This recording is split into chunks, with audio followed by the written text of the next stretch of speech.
말씀 창세기 1장 1절 보겠습니다.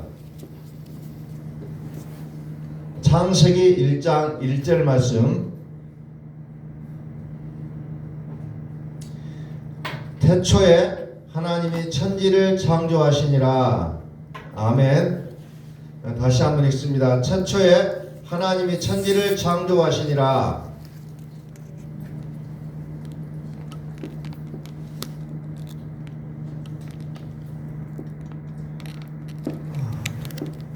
이 말씀이 믿어져야 사실 성경 전체가 믿어질 수가 있는 첫 번째 문장입니다. 누구나 다 알고 있고 또 많은 사람들이 암송까지 하고 있는 내용입니다. 태초에 하나님이 천지를 창조하시니라. 그 시작점이 언제인지는 모르지만 태초라고 얘기합니다. 태초, 시작할 때 누가 하나님이 무엇을 천지를 어떻게 창조하셨다라는 부분으로 얘기를 합니다. 그래서 오늘 성경을 보면서 성경이 전제하고 있는 내용이 뭐냐. 오늘날 많은 사람들이 성경을 가지고 수많은 얘기를 풀어내고 있어요. 다 들어보면 그것이 맞아요. 근데 성경에서 이야기하고자 하는 그 전제적인 내용, 전제가 뭐냐면은 당연한 것으로 받아들이는 결론의 기초를 전제라고 합니다. 당연한 것으로 받아들이는 결론의 기초, 이것을 전제라고 얘기하고 있어요. 어떠한 사물이나 현상을 이루기 위하여 먼저 내세우는 것, 먼저 내세운다는 거죠. 결론 지어지는 내용이에요. 성경에서 결론을 가지고 가는 것이 무엇이냐는 거죠. 창세기 1장에서는 태초에 하나님께서 사람을 비롯하여 천지 만물을 그가 만드셨다, 그가 창조했다 라는 것을 전제하고 있다는 겁니다. 그래서 창세기 1장 1절부터서 하나님의 선언으로 시작되고 있다는 거죠. 하나님의 선언, 이것을 우주 만물에게 공포하고 있는 내용이에요. 하나님이 태초에 하나님이 천지를 창조하시니라. 이것이 성경에 전제된 내용이에요. 그럼 복음의 전제는 뭐냐? 예수 그리스도, 그가 누구인지, 또 인류가 믿고 섬겨할 뿐인지, 그분의 계보를 시작해서 성령으로 잉태된 그가 사람을 죄와 심판에서 구원할 자임을 선포하고 있는 내용이 복음의 전제적인 내용이라는 거예요. 오직 예수님만이 온 인류의 구주이심을 전제하고 있다는 겁니다. 그것이 성경이 전제하고 있는 내용입니다. 자, 마태복음 1장 1절부터 봅니다. 성경이 어떤 것을 복음으로 전제를 하고 있느냐? 예수 그리스도. 마태복음 1장 1절에서 뭐라고 합니까? 아브라함과 다윗의 자손 예수 그리스도의 계보라, 이렇게 얘기하고 있죠. 예수 그리스도의 계보라. 그래서 아브라함과 다윗의 자손 예수 그리스도의 계보를 언급하고 시작합니다. 그는 더 나아가서 성령으로 여자의 몸을 빌어 보내진 구원자임을 선포하고 있다는 거죠. 그래서 1장 18절부터서 보면은 16절은 야곱을 얘기하죠. 야곱은 마리아의 남편 요셉을 낳았으니 마리아에게서 그리스도라 칭하는 예수가 나시니라. 18절, 예수 그리스도의 나심은 이러하니라. 그의 어머니 마리아가 요셉과 약혼하고 동거하기 전에 성령으로 잉태된 것이 나타나더니 그의 남편 요셉은 의로운 사람이라 그를 드러내지 아니하고 가만히 끊고자 하여 이 일을 생각할 때 주의 사자가 현명하여 이르되 다윗의 자손 요셉아 네 아내 마리아 데려오기를 무서워하지 말라. 그에게 잉태된 자는 성령으로 된 것이라. 그래서 성령으로 잉태됐다는 것을 얘기하고 있죠. 그러면서 21절에 아들을 낳으리니 이름을 예수라라. 이는 그가 자기 백성을 그들의 죄에서 구원할 자이심이라 하니라. 23절 보라 처녀가 잉태하여 아들을 낳을 것이요 그의 이름은 이마누엘이라 하리라 하셨으니 이를 번역한즉 하나님 우리와 함께 계시다 함이라 그랬어요. 아브라함과 다윗의 자손 예수 그리스도의 계보, 그는 성령으로 여자의 몸을 빌어 보내진 구원자다 라는 것을 얘기하고 있습니다. 그래서 아들을 낳으리니 예수라 하라 이마누엘이라 하리라. 그래서 친히 하나님께서 성령으로 잉태하게 하고 그 이름까지 지어주고 있는 내용입니다. 하나님께서 그 이름까지도 지어주시면서 이가 바로 구원자다. 바로 이분이 너희와 영원히 함께하면서 나에게로 인도할 자임을 성경은 말씀하고 있다는 거죠. 자, 누가복음 3장 23절부터 보면은 뭐가 나오냐면 여기는 이제 계보가 거꾸로 나옵니다. 하나님으로부터 예수까지 이제 계보가 나오다가 이제는 예수부터 하나님까지로 거슬러 올라가는 계보가 거꾸로 기록되어지는 것이 누가복음 3장 23절부터 나와 있는 그 계보예요. 자, 거꾸로 하나님을 거슬러 올라간다는 거죠. 오늘 우리의 족보들도 마찬가지요. 족보책을 보면은 이제 조상의 이때 조상부터 쭉 기록되어져 가지고 나까지 옵니다. 근데 우리가 이야기할 때도 나부터 시작하여 이때 조상위까지 쭉 올라가는 내용으로 이야기할 때가 많다는 거죠. 그래서 나라는 것을 중심으로 해서 위로 하나님까지 뻗쳐 올라가는 그 계보를 누가복음에서는 기록을 해주고 있다는 거죠. 그래서 여러분들이 이런 계보들이 사실상 재미는 없지만 자세히 읽어볼 이유가 있다는 거죠.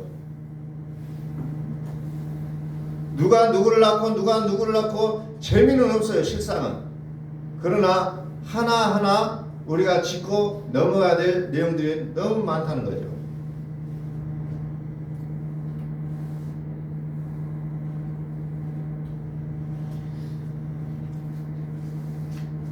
자, 마가복음 한번 가볼까요?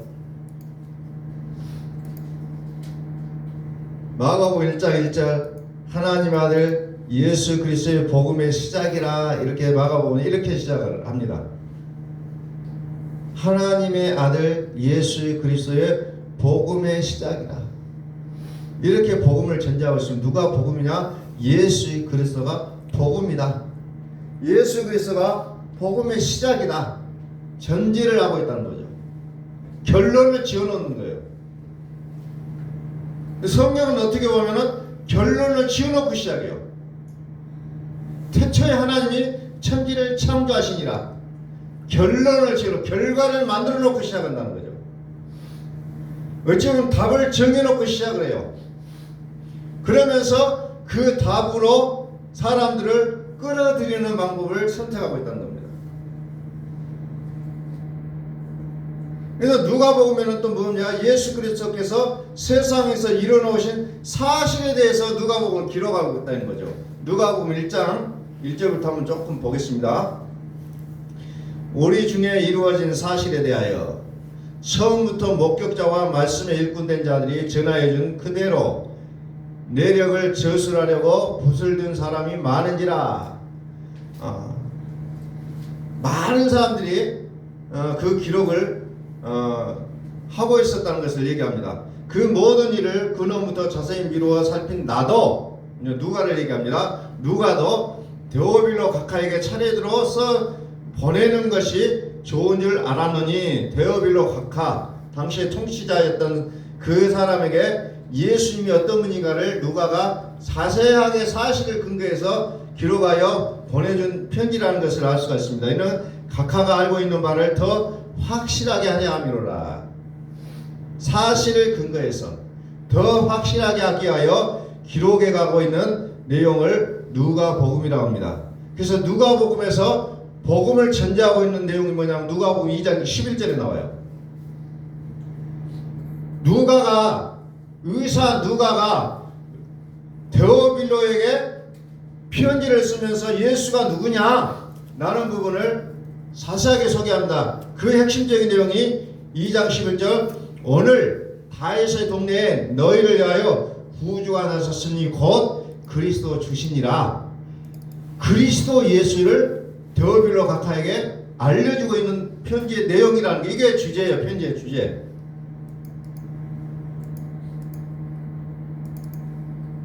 이것이 복음을 전제하고 있는 내용이에요. 이미 결론을 내려주고 있다는 겁니다. 그가 데오빌로 각하가 믿든지 안 믿든지 그 사람 문제고 사실을 얘기하고 있다는 거죠. 누가는 사실을 전달하고 있습니다. 전제를 내버린다는 거죠. 결론을 기초한다 그랬잖아요. 그러면 요한 사도는 어떻게 기록하고 있느냐? 요한복음 1장을 한번 봅니다. 마침내 요한복음 1장 1절에서 태초에 말씀이 계시니라. 이 말씀이 하나님과 함께 계셨으니 이 말씀 곧 하나님이시니라.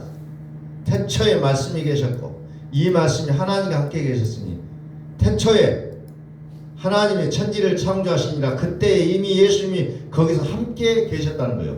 함께. 그래서 그 창조가 되기 이전에 말씀이 계셨다는 거죠. 그러니까 창세기의 태초에보다 요한복음에 나오는 이 태초가 더 먼저 태초라는 거죠. 그 시작은 우리가 알 수 없으나 창세기 1장 1절에는 그 태초는 만물을 창조할 때의 그 태초고 여기는 창조하기 전에 이미 말씀이 계셨다.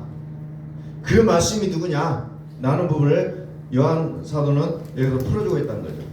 태초에 말씀이 계시니라. 이 말씀이 하나님과 함께 계셨으니 이 말씀 곧 하나님이시니라.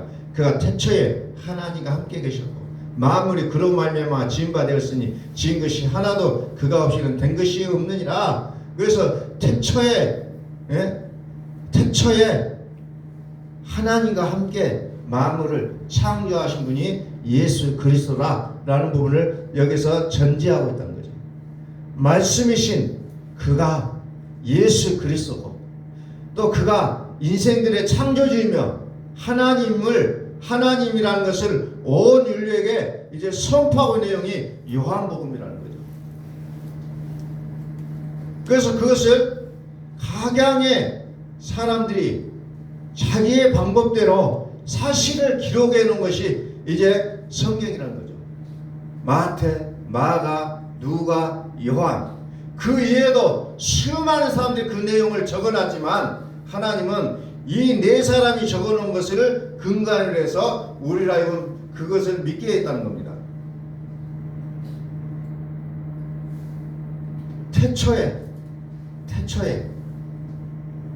태초에 하나님과 함께 하셨고 태초에 그분이 세상을 만드셨다는 거죠. 자, 이것을 고린도서 1장에 15절부터 또 어떻게 풀어가는지를 또 한번 보겠습니다.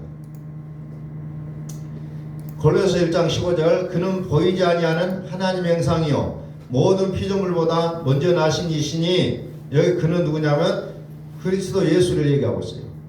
만물이 그에게서 창조되되 하늘과 땅에서 보이는 것들과 보이지 않는 것들과 혹은 왕권들이나 주권들이나 통치자들이나 권세들이나 만물이 다 그로 말미암고 그를 위하여 창조되었고 모든 통치자들, 왕들, 권세들, 만물이 다 그리스도로 말미암고 또 그런 것들은 왜냐? 그리스도를 위하여 창조됐다라고 얘기합니다.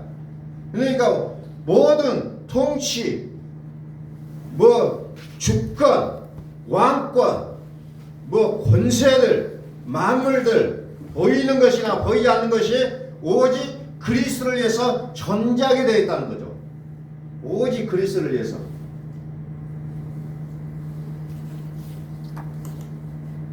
17절 그가 만물보다 먼저 계시고, 요한복음에서 얘기했잖아요. 만물을 창조하신 분이라고 했어요. 만물보다 먼저 계시고 만물이 그 안에 함께 섰느니라. 그는 몸인 교회의 머리시라. 그가 근본이시요 죽은 자들 가운데서 먼저 나신이시니 이는 친히 만물의 으뜸이 되려 하심이요. 그래서 이렇게 모든 것을 전제하고 있는 내용을 성경은 기록하고 있다는 거죠. 그래서 성경의 포커스는 어디에다 두어야 되냐? 예수 그리스도라는 거죠. 각각의 방식대로 성경은 해석할 수 있어요. 전도면 전도, 성경은 성교, 헌신은 헌신, 봉사는 봉사, 뭐 이런 것들로 자기가 생각하는 주제를 가지고 끄집어 들여서 성경을 보면 그 주제로 성경이 풀어지게 되어 있다는 거죠. 병 고치는 것은 병 고치는 대로 다 성경을 그 방법대로 끄집어보면 다 그냥 결론이 나게 돼 있어요. 성경을 병 고치는 은사로 풀어보면 성경은 창세부터 요한계시록까지 병 고치는 게 쭉 나와요. 전도로 풀면은 전도로 쭉 나와요. 그래서 교회가 각양각색의 목표들이 정해지는 겁니다. 그분이 가지고 있는 주특기로 딱 목적이 세워진다는 거죠. 근데 성경의 포커스가 뭐냐? 오직 예수 그리스도라는 거예요. 우리가 지금까지 많이 봐봤어요. 성경의 내용이 뭐냐? 누가복음 24장 44절에서 예수님께서 뭐라고 하셨습니까? 모세의 율법과 선지자의 글과 시편의 나를 가리켜 기록된 모든 것이 이루어져야 하리라. 모세의 율법, 선지자의 글, 시편, 이것을 우리식으로 얘기하면 구약 성경이요. 구약 성경은 어떤 내용이냐?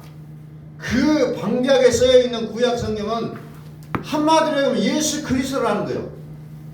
그걸 예수님께서 말씀하셨잖아요. 거기에 들어가서 보면은 여러 가지 일들이 많이 있어요. 그러나 그 모든 것은 무엇을 위해서 존재하느냐? 오직 예수 그리스도라는 거죠. 예수 그리스도를 설명하기 위해서 제사가 나오고 예배가 나오고 뭐 11조가 나오고 모든 것이 예수 그리스도라는 포커스에 맞춰져 있다는 거죠. 요한복음 5장 39절에서도 너희가 성경에서 영생을 얻은 줄 생각하고 성경을 연구하거니와 이 성경이 곧 내게 대하여 증언하는 것이니라. 성경의 포커스가 예수 그리스도에 대해서 포커스가 맞춰져 있다는 겁니다. 그런데 많은 사람이 영생을 얻기 위해서 예수께로 가는 것을 원하지 않는다는 거예요. 이게 현실이라는 거죠. 아니야, 그것은 고리타분한 내용이야. 어찌게 세상은 그렇게만 살 수 없어 라고 그에 대해서 거부하는 것이 인간의 모습이라는 겁니다. 그러나 성경의 포커스는 오직 예수 그리스도에게 맞춰져 있다는 거예요. 오늘날에도 교회에서 애면당하고 있는 분이 예수 그리스도예요. 애면당하고 있다는 거죠. 복음을 부끄러워하는 교회. 다른 얘기를 하면 좋아해요. 그러나 예수 그리스도를 얘기하면 좋아하지 않는 세대가 되어버리고 말한다는 거죠. 요한복음 20장 30절 예수께서 제자들 앞에서 이 책에 기록되지 아니한 다른 표적도 많이 행하셨으나 예수님께 생각하신 일이 성경에 기록된 것만 있는 것이 아니고 기록되지 못한 내용 수많은 사건들이 많이 있다는 거예요. 오늘날에도 예수의 이름으로 나타나는 많은 일들이 있습니다. 그래서 성경을 포함시키지 못했어요. 왜? 성경이 한정되어 있잖아요. 지금도 여전히 나타나고 있습니다. 그러나 31절이 중요하죠. 표적도 많이 행하셨으나 오직 이것을 기록함은 너희로 예수께서 하나님의 아들 그리스도이심을 믿게 하려 하며 또 너희로 믿고 그 이름을 힘입어 생명을 얻게 하려 합니다. 그러니까 그 많은 표적들이 일어나지만 그 표적을 보고 기이하게 여기고 감탄하고 대단하다 막 그러면서 박수치고 그런다 할지라도 내가 예수의 그리스도이심을 믿지 않으면 아무런 의미가 없다는 거예요. 정신 차리고 믿으라는 겁니다. 수많은 일들이 일어날 수는 있어요. 하나님은 믿는 자를 통해서든 믿지 않는 자를 통해서는 수많은 일을 행하십니다. 우리가 상상하는 일이 아닐지라도 하나님은 되게 하신다는 거죠. 그러나 그런 것들에 현혹되어 넘어가지 말고 네가 예수가 하나님의 아들 그리스도이심을 믿느냐 안 믿느냐, 이게 중요하다는 거예요. 성경을 기록한 목적이. 성경을 보면서 예수 그리스도를 발견하지 못한다면 성경을 안 읽은 거하고 똑같다는 겁니다. 성경을 왜 읽어야 되느냐? 예수께서 하나님의 아들 그리스도이심을 믿고 또 그 이름을 힘입어 생명을 얻게 하는 것, 이것 때문에 성경을 읽는다는 거예요. 그런데 대개교회가 이것은 접근하지 못하고 다른 거에만 정신을 쏟는 경우가 너무 많다는 겁니다.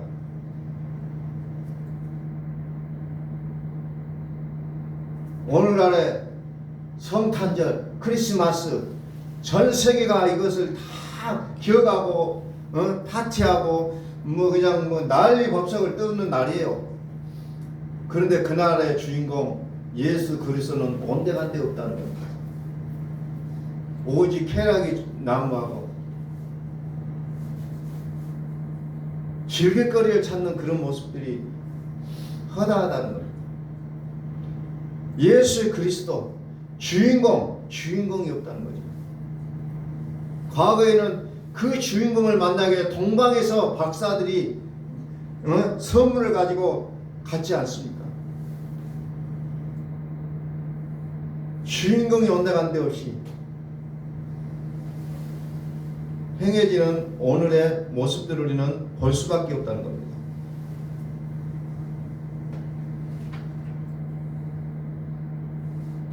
성경의 마지막 책인 요한계시록을 보겠습니다. 요한계시록 1장. 예수 그리스도의 구원의 은혜가 저와 여러분들에게 있게 되기를 말씀하시면서 이것들을 증언하신 그분께서 또한 속히 올 것을 약속하며 마치고 있는 내용이 요한계시록으로 기록됩니다. 요한계시록 1장 5절. 또 충성된 증인으로서 죽은 자들 가운데서 먼저 나시고 땅의 임금들의 머리가 되신 예수 그리스도로 말미암아 은혜와 평강이 너희에게 있기를 원하노라. 우리를 사랑하사 그의 피로 우리 죄에서 우리를 해방하시고 그의 아버지 하나님을 위하여 우리를 나라와 제사장으로 삼으신 그에게 영광과 능력이 세세토록 있기를 원하노라. 아멘. 볼지어다 그가 구름을 타고 오시리라. 각 사람의 눈이 그를 보겠고 그를 찌른 자들도 볼 것이요 땅에 있는 모든 족속이 그로 말미암아 애곡하리니 그러하리라. 아멘. 주 하나님이 이르시되 나는 알파와 오메가라. 이제도 있고 전에도 있었고 장차 올 자요 전능한 자라 하시더라. 예수 그리스도로 말미암아 은혜와 평강이 너희에게 있기를 원하노라. 오직 예수 그리스도를 통하여서 되어지는 것들을 얘기하고 있다는 겁니다. 그래서 예수 그리스도 그의 아버지 하나님을 위해서 우리를 나라와 제사장으로 삼았다는 겁니다. 그래서 나된 것은 하나님의 은혜로 되어졌다는 거예요. 나된 것은 하나님의 은혜입니다. 하나님의 은혜. 그것을 발휘해놓았던 분이 바로 하나님의 아들 예수 그리스도. 그래서 예수 그리스도를 만나지 못하는 사람은 절대로 하나님을 만날 수 없게 되어 있다는 것을 성경은 전제하고 있다는 겁니다.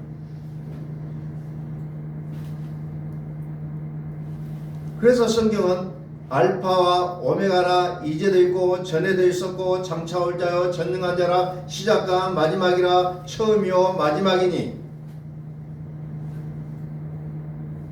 곧 살아있는 자라, 내가 전에 죽었었노라, 볼지어다 이제 세세토록 살아있어 사망과 음부의 열쇠를 가졌느니.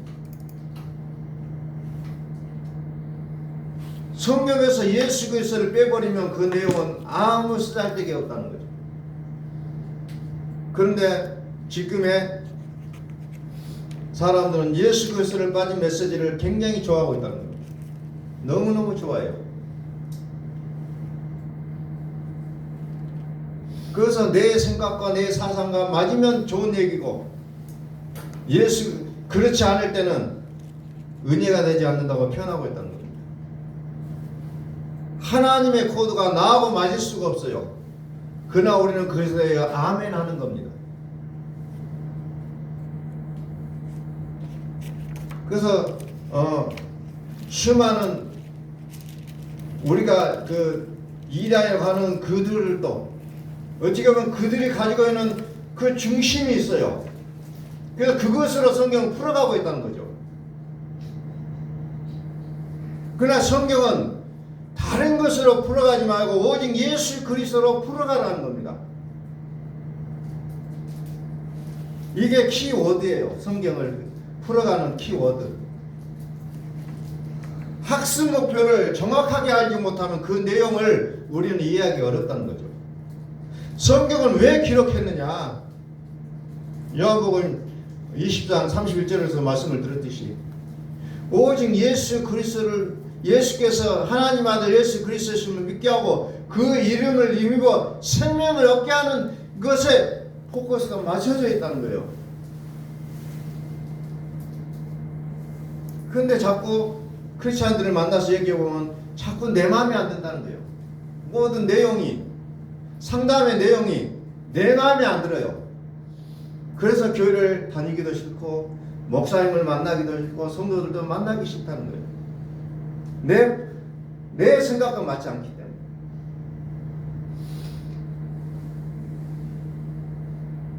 하나님과 우리의 생각은 너무 멀다겠어요. 멀어요. 당연히 안 맞아요. 그러나 창조하신 그분의 생각으로 우리가 들어가지 않으면 답이 없다는 겁니다. 요한계시록 22장 13절 나는 알파와 오메가요 처음과 마지막이요 시작과 마침이라.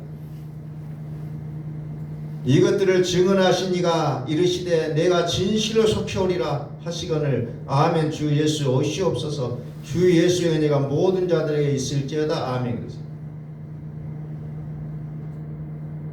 다시 말씀을 정리합니다. 성경의 포커스 예수 그리스도, 우리 인생의 포커스 예수 그리스도. 이번 성탄절을 맞이하는 우리들에게서 그것을 온전히 좀 개념을 정리해 갔으면 좋겠어요. 성경의 포커스 예수 그리스도, 우리 인생의 포커스 예수 그리스도. 이것을 우리 속에, 우리의 마음에 새겨놔야 된다는 겁니다. 예수 그리스도 아니면 풀어지지 않게 되어 있다는 겁니다. 그래서 요한계시록에서 마지막으로 얘기한 것처럼 그리스도의 구원의 은혜가 각각 저와 여러분들에 있기를, 그리스도께서 저와 여러분의 마음에 계시기를 우리는 이 시간도 간절히 소원해 보셔야 된다. 2022년 크리스마스를 맞이하는 우리에게 있어서 이것을 짚고 넘어가지 않으면 이 크리스마스는 세상 사람들이 보내는 시간과 똑같은 시간을 보낼 수밖에 없다는 거예요. 그래서 오늘은 다시 한번 성경을 좀 정리를 해봤습니다. 성경의 전제가 뭐냐? 성경에서 말하고자 하는 핵심 포인트가 뭐냐? 다시 한번 말씀을 드리면서 여러분과 저의 마음속에 오직 예수 그리스도가 중심이 되어지기를 예수 그리스도 이름으로 축원합니다. 기도하겠습니다.